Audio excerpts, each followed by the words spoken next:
आज के वीडियो में आपको बताएंगे कि हमारे बॉलीवुड यानी कि हिंदी फिल्म इंडस्ट्री को साउथ इंडियन एक्ट्रेसेस ने रूल किया है या कहिए कि डोमिनेट किया है।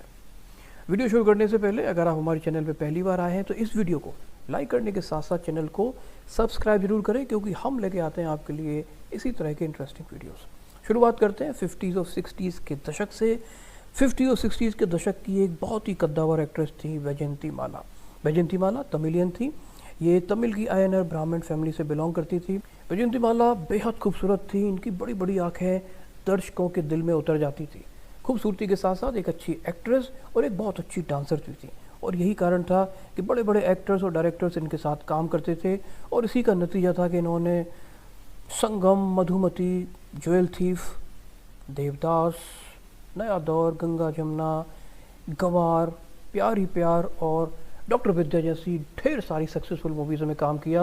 और सही मायने में 50s और 60s के दशक को इन्होंने रूल किया।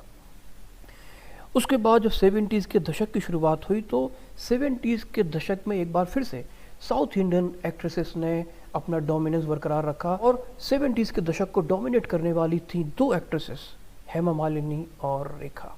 दोनों साउथ इंडियन थी। पहले बात करते हैं हेमा मालिनी की। हेमा मालिनी तमिलनाडु के डिस्ट्रिक्ट तांजौर से बिलोंग करती थी। हेमा मालिनी ने अपने करियर की शुरुआत की सपनों का सौदागर मूवी राज कपूर के साथ। उसके बाद उन्होंने एक के बाद एक सुपरहिट मूवीज़ दी, और एक समय ऐसा आ गया जब हेमा मालिनी खूबसूरती का पर्याय बन गई, यानी कि वो ब्यूटी का सिनोनिम्स हो गई और उन्हें ड्रीम गर्ल के खिताब से नवाजा गया। हेमा मालिनी ने राजा जानी, सीता और गीता, जॉनी मेरा नाम, अंदाज, जुगनू, पत्थर और पायल, आज़ाद, ड्रीम गर्ल, चरस, आसपास, अली बाबा और 40 चोर, क्रांति, 225, नसीब, शोले, नास्तिक, सत्ते पे सत्ता, देश प्रेमी और बागवान जैसी ढेर सारी मूवीज़ में काम किया। और हेमा मालिनी के साथ 70s के दशक को रूल कर रही थी रेखा। रेखा भी तमिलियन थी, चेन्नई से बिलोंग करती थी।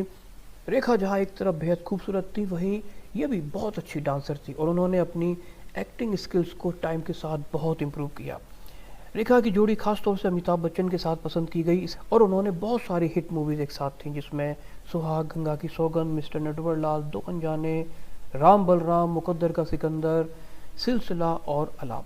हालांकि अलाप कमर्शियली बहुत हिट मूवी नहीं थी, लेकिन अमिताभ बच्चन और रेखा दोनों की एक्टिंग इसमें बहुत पसंद की गई थी। रेखा ने अपनी बहुत सारी हिट मूवीज़ अमिताभ बच्चन के साथ दी, और उनकी जोड़ी भी दर्शकों ने बहुत पसंद की।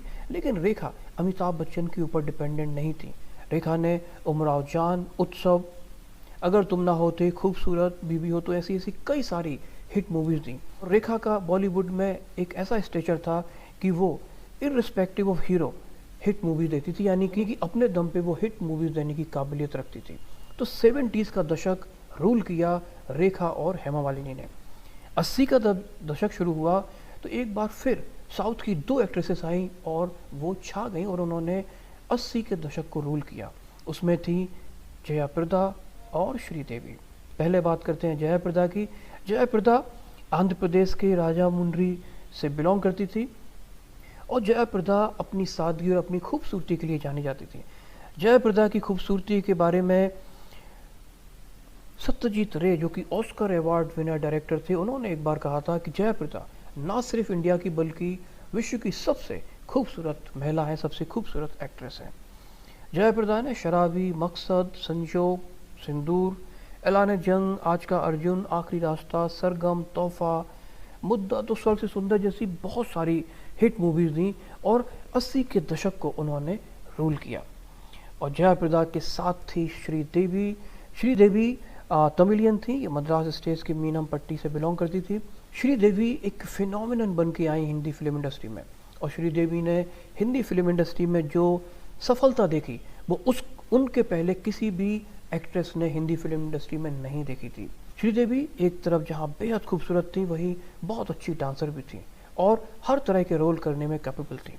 श्रीदेवी की खास बात थी कि वो जितनी खूबसूरत पारंपरिक पोशाकों में लगती थी, उतनी ही खूबसूरत वो मॉडर्न पोशाक में लगती थी। वो हर रोल में बहुत ही खूबसूरती से फिट हो जाती थी, और यही कारण था कि दर्शक उनको स्क्रीन पर देखने के लिए हमेशा बेताब रहते थे।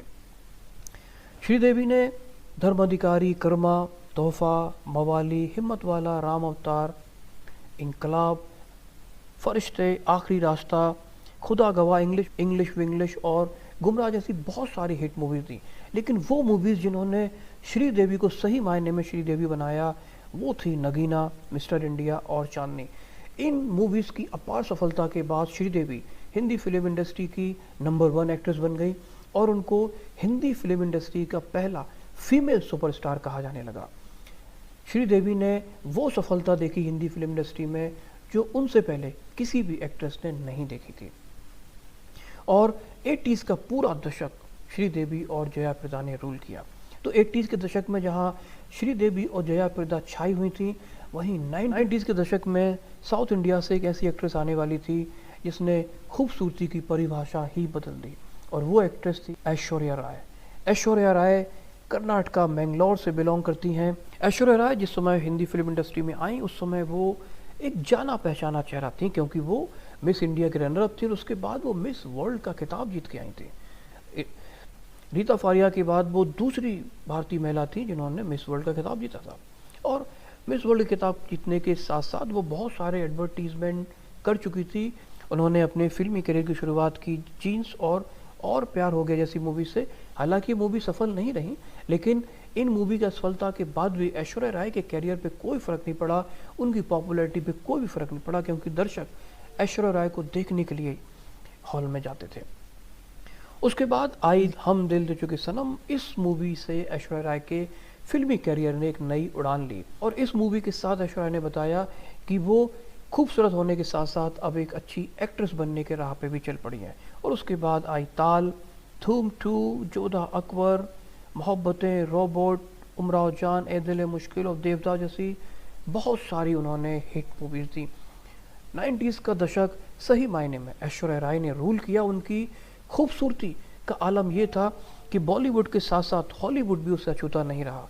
उन्हें हॉलीवुड के बहुत सारे प्रोजेक्ट्स मिले। उन्होंने कुछ सिलेक्टिव प्रोजेक्ट्स किए जिसमें pride and prejudice, pink panther 2, the liaison, the mistress of spices.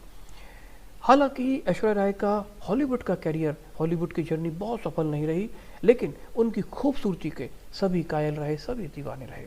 तो 90s का दशक ऐश्वर्या राय ने पूरी तरह से डोमिनेट किया और रूल किया। उसके बाद आई विद्या बालन। विद्या बालन जिनका जन्म तो मुंबई में हुआ, लेकिन उनका बैकग्राउंड तमिलियन है। विद्या बालन ने अपने करियर की शुरुआत की सक्सेसफुल मूवी परिणीता से, और उसके बाद उन्होंने एक के बाद एक बहुत सारी हिट मूवीज दी। इसमें शामिल थी नो वन किल्ड जेसिका, हे बेबी, कहानी, डर्टी पिक्चर, भूल भुलैया, लगे रहो मुन्ना भाई और इश्किया। इन मूवीज़ के साथ विद्या बालन ने ये दर्शाया कि वो एक बहुत ही अच्छी एक्ट्रेस है और हर तरह के रोल्स को बखूबी कर सकती है। और उनकी पॉपुलैरिटी का ये आलम हो गया कि उनको शाहरुख खान, सलमान खान और आमिर खान के साथ उनको उस स्टेचर पे ट्रीट किया जाने लगा और ये माना जाने लगा कि उनके अंदर अपनी दम पे मूवीज़ को हिट करवाने की काबिलियत है। हालांकि विद्या बालन का कैरियर बहुत लंबा नहीं चल पाया, क्योंकि कहीं ना कहीं ऐसा लगा कि वो अपने कैरियर को लेके सीरियस नहीं है, क्योंकि जब वो अपने कैरियर के पीक पे थी तभी उनका बॉडी वेट ज़्यादा बढ़ गया और उनको रोल्स मिलने कम हो गए।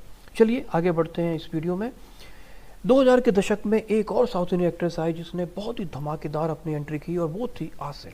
आसिन केरला के कोचीन से बिलोंग करती हैं। गजनी मूवी से अपनी शुरुआत की और गजनी मूवी से वो दर्शकों के दिल पे छा गई, और उसके बाद उन्होंने रेडी, लंदन ड्रीम्स, हाउसफुल 2, खिलाड़ी 786, बोल बच्चन जैसी कई सारी हिट मूवीज़ दी। आसिन के अंदर वो कैपेबिलिटी थी कि वो साउथ इंडियन एक्ट्रेसेस की सक्सेसफुल लेगेसी को आगे लेके जा सकती थी, क्योंकि आसिन बेहद खूबसूरत थी।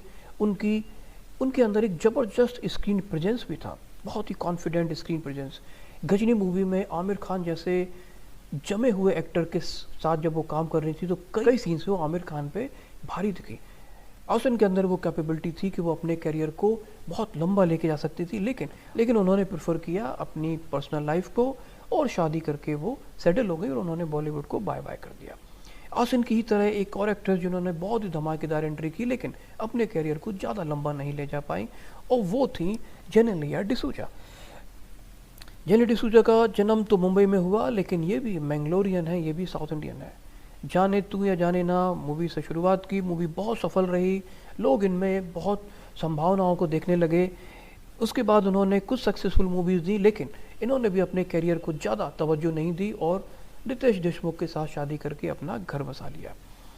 और उसके बाद साउथ इंडियन लेगेसी को आगे बढ़ाया दीपिका पादुकोणे ने। दीपिका पादुकोणे का जन्म तो हालांकि कोपेनहेगन में हुआ, लेकिन वो कर्नाटका से बिलोंग करती हैं। दीपिका पादुकोणे भी साउथ इंडियन है। दीपिका पादुकोणे ने अपनी साउथ इंडियन लेगेसी को बरकरार रखा। इन्होंने अपने फिल्मी करियर की शुरुआत की ओम शांति ओम से और बॉलीवुड में एक लंबी इनिंग खेली। ओम शांति ओम से लेके पठान तक इनकी जो बॉलीवुड की जर्नी है ये बहुत ही सक्सेसफुल जर्नी है। इस दौरान इन्होंने ये जवानी है दीवानी, रेस 2, रामलीला, चेन्नई एक्सप्रेस, पद्मावती, बाजीराव मस्तानी, पीकू जैसी ढेर सारी सक्सेसफुल मूवीज दी। अभी भी बॉलीवुड के लिए रेलिवेंट है, अभी भी हिट मूवीज देने की काबिलियत रखती है। दीपिका पादुकोणे ने अपनी साउथ इंडियन लेगेसी को कंटिन्यू किया और इस दशक को उन्होंने रूल किया, डोमिनेट किया। और बॉलीवुड के साथ साथ दीपिका पादुकोणे ने हॉलीवुड असाइनमेंट भी किया, जब उन्होंने एक पॉपुलर फ्रेंचाइजी XXX में विन डीजल जैसे इंटरनेशनल स्टार के साथ काम किया। दीपिका पादुकोणे के बाद कुछ और साउथ इंडियन एक्ट्रेसेस हैं जिन्होंने बॉलीवुड का दरवाज़ा खटखटाया है, और उसमें है नयनतारा कर्नाटका से, श्रुति हसन तमिलनाडु से, रश्मिका मंदाना कर्नाटका से, पूजा हेगड़े कर्नाटका, त्रिशा मेनन तमिलनाडु और सामंता तमिलनाडु। इन एक्ट्रेसेस ने बॉलीवुड का दरवाज़ा तो खटखटाया है, लेकिन अभी तक इन्होंने बड़ी सफलता हासिल नहीं की है। दोस्तों, आपको क्या लगता है कि इन एक्ट्रेसेस में से किसके अंदर वो काबिलियत है जो साउथ इंडियन एक्ट्रेसेस की लेगेसी, जो बैजंती माला, हेमा मालिनी, रेखा से होती हुई जया प्रदा, श्रीदेवी, ऐश्वर्या राय, विद्या बालन और दीपिका पादुकोणे ने कंटिन्यू की, वो इनको आगे लेके बढ़ सकती हैं? हमें कमेंट करके मेंशन जरूर करें। दोस्तों, आज का वीडियो आपको कैसा लगा कमेंट करके हमें ज़रूर बताएं, क्योंकि आपके कमेंट्स हमें मोटिवेट करते हैं, जिससे कि हम इसी तरह की इंटरेस्टिंग वीडियोस आपके लिए आगे भी लाते रहेंगे। दोस्तों, मिलते हैं इसी तरह की अगले इंटरेस्टिंग वीडियो में। तब तक के लिए इजाज़त दीजिए। Tata, bye bye.